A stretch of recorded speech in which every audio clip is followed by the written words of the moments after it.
Imagine opening a chart and instead of seeing just, random squiggly lines and all that intimidating math, you're actually reading a real-time transcript of human greed, panic, and indecision. Seeing the market not as a math problem, but I guess as a window into human psychology, well, it completely changes the game. Welcome to the Franks Report. I'm Jessica. And I'm Philip. So today's deep dive is designed to fundamentally demystify market mechanics for you. If you have ever felt just completely overwhelmed staring at a screen full of trading data, with your brain desperately searching for some sort of pattern, well, you are right where you need to be. We are going to strip away all those complicated mathematical indicators and just focus purely on objective observation. Yeah, but before we dive into the psychology driving those charts, just a quick reminder to follow the show on your preferred platform. And if you want to take these structural concepts even further, definitely pick up a copy of my book, The Funded Micro, Modern Future Strategies for the Prop Firm Era. Absolutely. We also want to send a massive thank you to our sponsor, TradingView. I mean, their platform truly is the fastest way to follow markets. So if you want to actually apply the specific charting concepts we were discussing today, you can save $15 when using the referral code in the description to obtain the business standard when charting your trades. I highly recommend getting that set up. It's definitely worth it. So let's get into the actual mechanics here. I think the biggest psychological hurdle you face when you first open a charting platform is this burning desire for a crystal ball. Like your brain practically screams at you to find a secret pattern that tells you exactly what an asset is going to do tomorrow. Right, because human beings just instinctively crave certainty, particularly when it's their own capital on the line. But treating technical analysis as a predictive tool, it completely misunderstands the fundamental nature of price action. It really does. Yeah, price action is really simply the study of the movement of price over time. It is the most direct, unfiltered way to observe the ongoing war between supply and demand. Because when you rely heavily on mathematical indicators, things like moving averages or oscillators or Massey-D lines, you are inherently dealing with massive lag. Exactly. Those tools are taking past price data, they run it through a complex algorithmic formula, and eventually they spit out a line on your screen. Right, and by the time that line finally crosses or changes color, the actual move in the market is often well underway or just entirely finished. Right, and price action bypasses that formulaic lag entirely. Every single transaction, every desperate buy order from a retail trader, every massive block trade from an institutional algorithm, it all contributes to a visual record in real time. You aren't attempting to guarantee the future. You're just categorizing it. Exactly. You are objectively categorizing historical behavior so you can assess realistic probabilities. So viewing price action as a language is just a brilliant way to reframe this entire process for you. Instead of staring into a crystal ball, it really helps to view the chart as a descriptive language, where individual candlesticks are the words, the patterns they form are the sentences, and the broader trends are the paragraphs. I love that analogy. But making that mental shift from predicting to describing, it feels like a massive leap. So how do you actually rewire your brain to stop anticipating and start simply reading? Well, it requires completely letting go of your ego. Predicting implies you somehow possess information hidden from the collective millions of participants who are currently moving billions of dollars. Which, let's be honest, you probably don't. Right, you definitely don't. Describing simply asks what those participants are actually doing in this exact moment. When you adopt that language framework, you stop worrying about what will happen next week. You just focus on the now. Yeah, exactly. You start asking, what story is this current paragraph telling me right now? Are buyers relentlessly in control? Are sellers in full panic mode? Is the broader market paralyzed by indecision? You are essentially just reading the tape. But reading paragraphs is impossible if we don't understand how the individual words are actually spelled. So to grasp the market's language, we have to dissect the actual anatomy of a candlestick. And the Japanese candlestick is an incredibly elegant way to display complex data. Within any chosen time frame, whether you are pulling up a volatile 5-minute view or broader daily overview, a single candlestick gives you a precise visual representation of 4 distinct data points. The OHLC, right? Exactly. We refer to this as the OHLC. That's the open, the high, the low, and the close. But honestly, looking at 4 shifting data points per interval, it sounds visually exhausting, especially when you could just look at a traditional line chart. A line chart cleanly connects the closing prices, creating this nice smooth line across the screen. It just feels far less intimidating to process for a beginner. Sure, it looks cleaner, but a line chart strips out the most vital psychological information. It only gives you the final score of the game. Just the ending. Right. You know who won at the very end of the day, but you have absolutely zero idea how the game was actually played. A candlestick shows you the internal volatility. It maps out the brutal second-by-second battle between the buyers and the sellers during that exact time frame. And the visual elements themselves tell that story perfectly. Like the thick, rectangular portion of the candlestick, the body, that represents the absolute distance between the opening price and the closing price. Precisely. So if the closing price finishes higher than the opening price, the body is typically green or white, signaling bullish sentiment, meaning buyers successfully drove the price up over that interval. And if it closes lower than it opened, you get a red or black body, indicating bearish sentiment where sellers took control. Yeah, that body gives you the net result. It's the undeniable truth of who held ground when the clock ran out. But the real narrative drama, the actual mechanics of the battle, that happens at the extremes. You're talking about the wicks. The Wicks, yeah. The thin vertical lines extending from the top and bottom of the rectangular body. These show the absolute highest and lowest prices reached during that specific battle. Yeah. And this is exactly the critical data. A simple line chart completely erases from history. Yeah, and it's so important. The upper wick reveals the peak price reached before sellers aggressively stepped in, deciding the asset was overvalued, and basically forced the valuation back down. And the lower wick. The lower wick maps out the lowest point reached before buyers decided the asset was too cheap to ignore and stepped in to accumulate shares. The length of these wicks, especially when you compare them to the size of the body, well, it delivers immediate localized insight into price rejection. So a remarkably long upper wick isn't just like a stray mark on a screen. It visualizes an actual scenario where buyers desperately attempted to push the valuation higher, completely failed to hold that new territory, and were just overwhelmed by a massive wave of selling pressure, all before the period even closed. Exactly right. Furthermore, examining the relative size of the body tells you about the intensity of the market's conviction. So, a massive, towering body with virtually non-existent wicks suggests a completely one-sided massacre. Just total domination. Yeah, one group dominated the asset from the first second of the interval to the very last.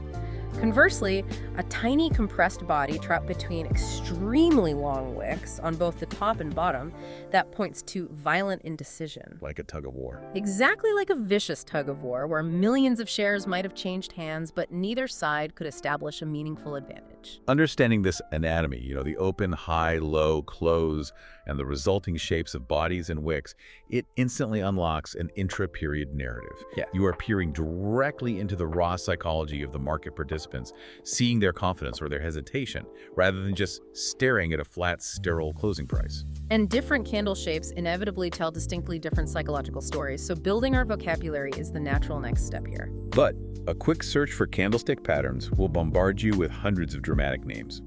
Things like the abandoned baby, the three black crows, the evening star.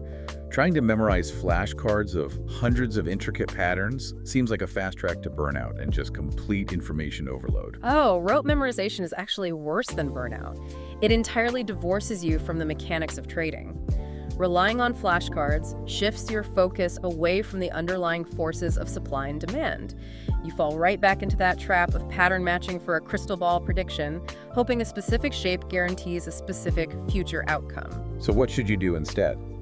Well, instead of memorizing names, you really only need to ask two logical questions when looking at any candle. Who won the period, and how much effort did it take to achieve that victory? That is so much simpler. It is. If you internalize that core logic, you can read the sentiment behind any candle without knowing a single fancy name. Still, there are three primary variations that perfectly illustrate this logic in action. The first is the doji. D-O-J-I. Right, day doji. Yeah, the doji is the ultimate portrait of exhaustion and indecision. It forms when the opening price and the closing price are virtually identical. Visually, you are looking at a cross or a plus sign. There is no rectangular body to speak of. So immense effort was likely expended.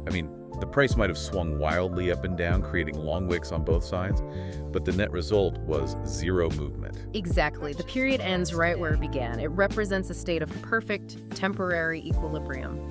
Seeing a doji form after a relentless multi-day uptrend is a massive psychological tell. Oh, wow. Why is that? It signals that the prevailing bullish momentum is dying out.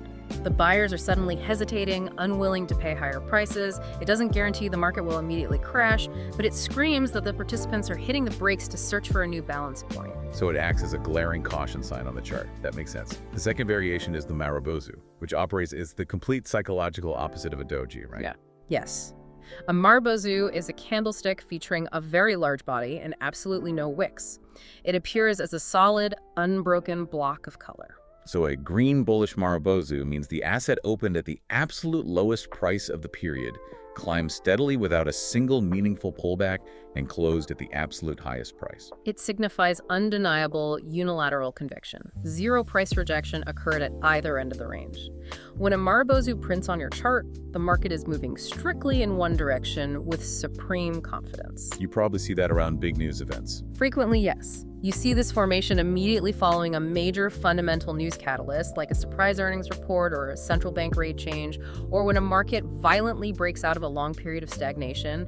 It is pure, unadulterated momentum. Okay, so indecision gives you the doji, total conviction gives you the Marubozu. The third essential variation is highly visual and arguably tells the most dramatic story, and that's the pin bar, which is frequently referred to as a hammer. Right. The pin bar features a very small body concentrated at one extreme end of the candlestick's range, paired with a remarkably long wick extending from the other side. It literally looks like a pin or a hammer head on a long handle. Exactly. And when that long wick extends from the bottom of the candle, the internal narrative is one of aggressive rejection. Walking through a bullish pin bar chronologically reveals a fascinating shift in power. Walk me through it. So, the period opens, and sellers immediately seize control. They drive the price down aggressively, creating what looks like a very bearish red candle in real time. Panic might even be setting in for the early buyers. Right, it looks like a dump. Exactly. But before the period ends, a massive wave of fresh buying interest hits the market. These new buyers absorb every single sell order, entirely reverse the downward momentum, and push the price all the way back up to close near where it opened. Wow. So that long lower wick is just the visual footprint of sellers walking into a trap and buyers completely taking over the battlefield. You nailed it. That specific wick becomes a hallmark for potential support. The longer that wick stretches relative to the small, compressed body, the more violent and significant that localized price rejection is considered to be. But, reading the wicks and bodies tells us what the price is doing and who is winning the localized battles. But observing a massive wick rejection brings up a crucial question. How do you know that rejection wasn't just two random guys in a basement trading a tiny amount of stock? Like, how do you verify there's actual institutional weight behind that move? That is where you look at the great validator of all market movement, which is volume. Volume is simply the total number of shares or contracts traded during a specific period. It is the only way to distinguish a genuine shift in market sentiment from a low liquidity trap. I like to think of price action as the speed of a car and volume as the gas in the tank. You might see the speedometer reading 80 miles an hour on a chart, but if the tank is empty, that car isn't going to maintain that speed for very long before stalling out. That's a perfect way to put it. Price movement occurring on extremely low volume, an empty tank, must always be viewed with heavy skepticism. It indicates that only a tiny fraction of market participants are actively pushing the price around. Because it requires very little capital to move a market when the major players are sitting on the sidelines. Exactly. Conversely, strong price movement on high volume reveals a broad, undeniable consensus. It means institutions, algorithmic trading programs, and retail traders are all actively committing massive capital to the move. So to build confidence in a trade, you are actively seeking what's called volume confirmation. When price moves in the direction of an established trend, you want to see the volume increasing right alongside it. In a healthy, sustainable uptrend, rising prices are fueled by rising volume. That is the literal gas entering the engine as new buyers are convinced to step in. Identifying when that engine is running on fumes is just as critical. And you identify this by hunting for divergence. Right. Yes, divergence. Imagine watching the price continuously push higher, making new structural peaks on your screen. The car is still moving forward. But when you glance down at the volume bars at the bottom of the chart, they are steadily shrinking with each new high. So the price is rising, yet the volume is falling. They are diverging. Precisely. The market is grinding higher, but fewer and fewer people are actually participating in the climb. The conviction is hollowing out from the inside. The trend is literally running out of buyers. And spotting volume divergence is a glaring warning sign. It tells you the current directional move is exhausted and highly vulnerable to a sudden, sharp pullback or a complete structural reversal. The gas tank is completely empty, even if momentum is temporarily keeping the car rolling. But what happens in the opposite scenario? Like, what if the volume doesn't fade away into divergence, but suddenly explodes to an absurdly high level? Well, then you are describing climax volume or exhaustion volume. This phenomenon frequently appears at the very end of a long, sustained trend.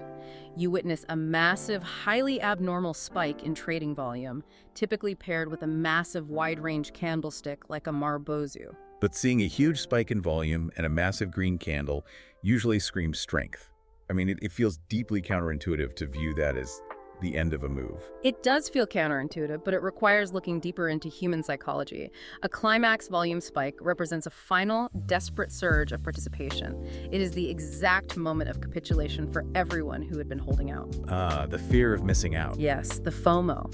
The retail traders driven entirely by the fear of missing out, the latecomers who have watched the market rally without them for weeks, they finally throw their hands up and buy in at the absolute top. And the brutal reality of the market is that once every last willing buyer has finally bought in, there is literally no one left to keep pushing the price higher. The sudden demand vacuum basically creates a top. Exactly. And the smart money, the institutions and professional traders who accumulated their positions weeks ago, they require massive liquidity to exit their massive positions without crashing the price. Wow, so they use that desperate late-stage flood of retail buying as the exit liquidity they need to take their profits. Yes, they do. This massive transfer of wealth is why a climax volume bar often marks the definitive turning point in the market's broader structure. Okay, so we understand the vocabulary of the candlesticks. We know how to measure the fuel using volume. Now we have to kind of zoom out and read the entire page. We need to see how these individual pieces connect over time to form the grand paragraphs of market geometry and trend structure. And market structure provides the framework that gives every single candle and volume bar its meaning. Because markets never move in perfectly straight lines, they breathe. They move in rhythmic waves consisting of impulse moves, which travel aggressively in the primary direction of the trend, followed by corrective moves, which are the inevitable pullbacks as early participants take their profits. So objectively defining an uptrend using this structural framework kind of removes all the guesswork. An uptrend is rigidly defined by a sequence of higher highs, abbreviated as HH, and higher lows, abbreviated as HL. It basically visualizes precisely like a staircase climbing upward. Exactly. For an uptrend to remain structurally valid, every new impulse wave must push the peak valuation higher than the previous peak. That establishes your higher highs. Even more crucially, every corrective pullback must find a bottom that sits higher than the previous trough. That establishes your higher low. But why is that higher low the anchor of the whole structure? Why does it matter more than the new peaks? Because the higher low proves persistent underlying demand. It demonstrates that buyers are so eager to acquire the asset that they are willing to step in and deploy capital at higher prices than they were during the last pullback. So they aren't waiting around for a deep historical discount. No, they aren't. The fear of missing the next leg up vastly outweighs the desire for a cheap price. Okay, so flipping that logic defines a downtrend perfectly. A downtrend structure consists of a series of lower highs and lower lows. Right. In a descending market, every attempt by optimistic buyers to rally the price upwards fails at a ceiling that is structurally lower than the last peak. That forms the lower high. And simultaneously, the selling pressure is so dominant that the market effortlessly cuts through old support levels to carve out new, deeper troughs. Exactly. The lower low indicates an environment overflowing with persistent supply. Participants just want to liquidate their positions, even at terrible, heavily discounted prices. But markets aren't always trending gracefully up or down, though. I mean, a significant portion of the time, the chart just looks like chaotic sideways chop. Yes, that sideways environment is known as consolidation, or a range-bound market. The price bounces erratically between a horizontal resistance ceiling and a horizontal support floor. What's happening psychologically there? During consolidation periods, the market has essentially found a temporary zone of fair value. The participants are paralyzed, waiting for a new piece of fundamental data or an external catalyst to dictate the next major directional move. And breaking out of that sideways consolidation box goes right back to our volume discussion. You need a massive surge in volume to prove that a new trend is actually beginning. Otherwise, you are just buying into a fake-out trap. A breakout on low volume is almost universally a trap. You absolutely need the fuel to confirm the new direction. Synthesizing all these elements is where the real clarity emerges. Let's revisit the pin bar we dissected earlier, that hammer shape with the long lower wick showing violent price rejection.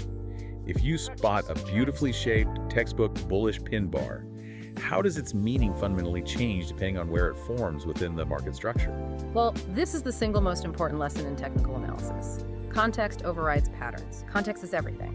A single candlestick, regardless of how perfect it looks in isolation, carries very little predictive weight. So if that bullish pin bar prints right smack in the middle of a chaotic, sideways consolidation range, it doesn't really mean much, does it? Right. No, it is entirely noise. The market is just shopping around, violently seeking balance between the ceiling and the floor. The localized rejection within that candle doesn't carry any structural weight because the broader context is pure indecision. But if that exact same bullish pin bar, backed by a massive surge in volume, forms precisely at a higher low within an established long-term uptrend. Now you are looking at highly actionable data. You have the structural map, the uptrend, telling you the undeniable path of least resistance is up. You have the volume, the fuel, confirming deep institutional participation. And you have the specific candlestick, the pin bar. Right, the pin bar giving you the real-time, localized signal that buyers are violently rejecting the profit-taking pullback and resuming the primary trend. The trend structure provides the map, and the candlestick acts as the street sign telling you exactly where you are on the journey.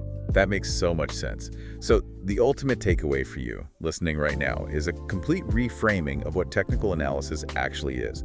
It is not about predicting what you internally believe the fair value of an asset should be based on your own opinions. It is an entirely objective record of what has already transpired. It is the raw language of supply and demand, utilized strictly to identify the path of least resistance. If the market is printing lower highs and lower lows, the path of least resistance is down. Right. It absolutely does not matter if you think the asset is fundamentally undervalued or represents a fantastic company. Exactly. Respecting price action means respecting the collective wisdom, or sometimes the sheer collective madness, of the market over your own personal biases. It really is a continuous masterclass in checking your ego at the door and submitting to reality. Truly. And if you want to dive deeper into how to execute tangible strategies based on these market structures, visit www.franksreport.com. You can explore my book, The Funded Micro, Modern Futures Strategies for the Prop Firm Era, and find all the links to follow the deep dive wherever you are tuning in today. We have explored the vocabulary of candlesticks, the fuel of volume, and the paragraphs of trend structure. But we want to leave you with a final thought to chew on the next time you open your charting platform. Go for it. If price action is ultimately just a visual record of the collective psychology, the fear, and the greed of the market at any given second, how much of your struggle as a beginner isn't actually about misreading the charts, but about your own internal psychology violently clashing with reality?